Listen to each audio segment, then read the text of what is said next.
কাঁচা মাংস দিয়ে যে এত মজাদার একটি কাবাব তৈরি করা যায় সেটা আপনারা বাসায় তৈরি না করলে বুঝতেই পারবেন না। বিকেলের স্ন্যাক্স অথবা বাচ্চার স্কুলের টিফিনে কিন্তু খুব সহজে ঝটপট করে মজাদার এই কাবাবটি তৈরি করতে পারেন। এটা বানানো যেমন সহজ তেমনি এটা খেতেও কিন্তু অনেক বেশি টেস্টি হয়। আসসালামু আলাইকুম ভিউয়ার্স, ওয়েলকাম করছি আমার চ্যানেলের নতুন আরও একটি এপিসোড দেখার জন্য। কাবাব তৈরির জন্য প্রথমে নিয়ে নিচ্ছি 2 কাপ পরিমাণে গরুর মাংসের কিমা। চাইলে কিন্তু খাসির মাংসের কিমা দিয়েও করতে পারবেন। আর ওজনে হিসাব করলে এখানে 400 গ্রামের মতো কিমা হবে।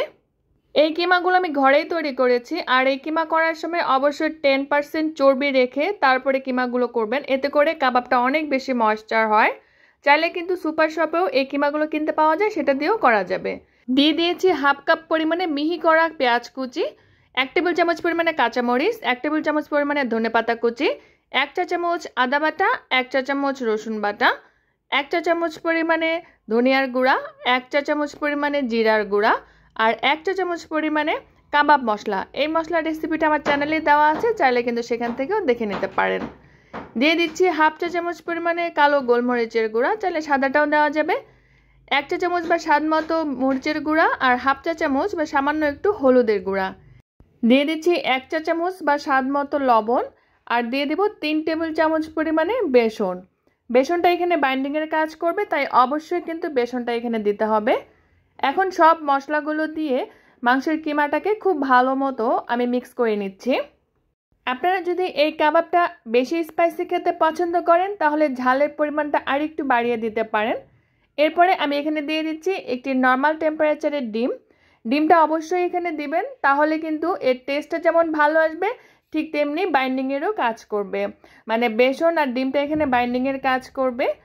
ডিমটা দেওয়ার পরে আরও একবার খুব ভালো মতো কচলে মেখে নেব।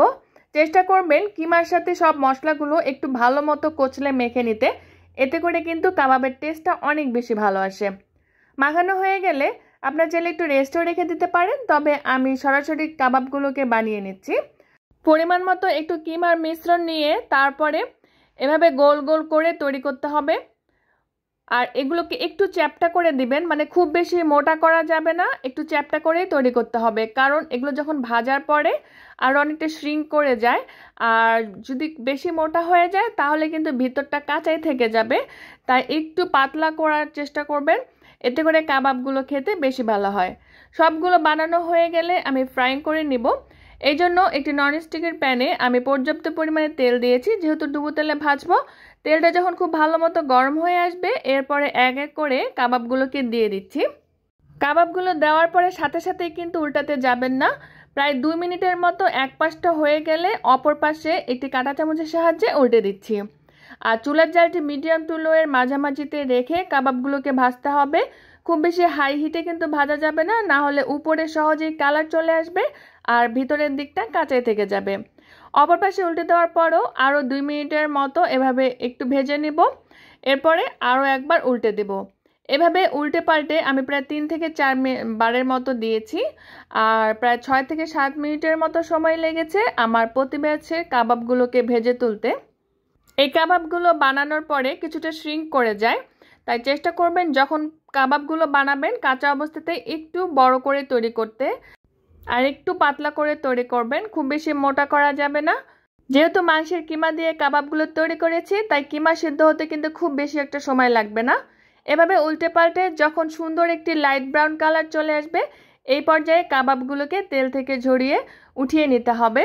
এই কাবাবগুলো গরম গরম খেতে কিন্তু অনেক বেশি ভালো লাগে। চাইলে কিন্তু টমেটো সস অথবা ধনেপাতার চাটনির সাথেও এই কাবাবগুলো সার্ভ করতে পারেন, আবার চাইলে এমনিও খেতে পারেন।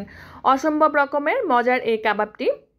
দেখে নিশ্চয়ই বুঝতে পারছেন কাবাবগুলো কতটা লোভনীয় হয়েছে, আর ভিতর থেকে কিন্তু একদম পারফেক্ট হয়েছে, মানে ভিতরেরটাও কোনো কাঁচা নেই, খুব সুন্দরভাবে কুকড হয়ে গিয়েছে। আশা করছি আজকের আমার সহজ এই কাবাব রেসিপিটি আপনাদের কাছে অনেক ভালো লেগেছে। ভালো লাগলে প্লিজ ভিডিওটিতে একটি লাইক করবেন, কমেন্ট করবেন, সেই সাথে আমার চ্যানেলটিকে সাবস্ক্রাইব করতে ভুলবেন না। সবাই খুব বেশি ভালো থাকবেন। ফিরে আসবো নতুন কোনো রেসিপির সাথে। সেই পর্যন্ত আল্লাহ হাফেজ।